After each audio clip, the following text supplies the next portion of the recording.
Hello, this is Ed Burke with PlaceForTraders.com for Friday, May 8th. Starting off in the June S&P. In last night's video, I talked about the pivot level of 909 even for Thursday. We needed to stay above 909 even in the June mini S&P for a bullish market. Below 909 even is considered a bearish market. I had the first line of resistance up at 926.5. The first line of support down at 925, 90025.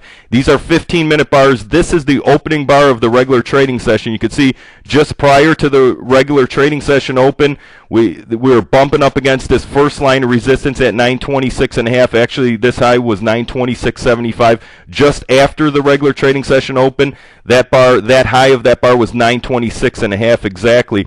You can see that after the regular trading session open, we started trading lower, going down to the pivot level of 909 even.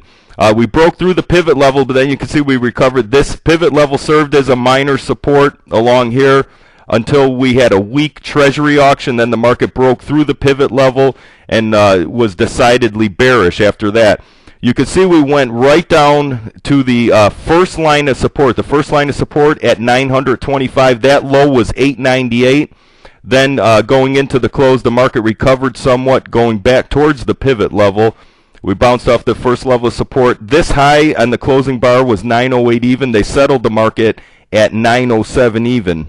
The market was down 10.25 on the day, settling at 907 even. The numbers I'm looking at for Friday, I'm looking at the pivot level of 911.5. Market settled at 907 even. We need to stay above 911.5 for a bullish market. Below 911.5 is considered bearish. I have the first line resistance up at 925.75.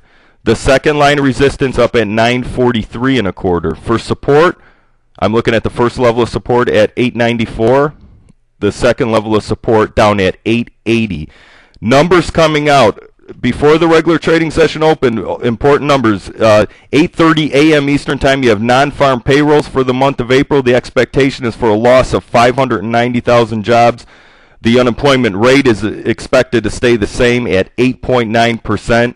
Then at 10 o'clock a.m. Eastern Time, you have wholesale inventories. The expectation is for a drop of 0.9%. That's all I have for this evening. Thanks for tuning in. If you haven't gone to my website as of yet, it's placefortraders.com. You can go on and sign up for the free alerts. Thanks a lot for tuning in, and good trading.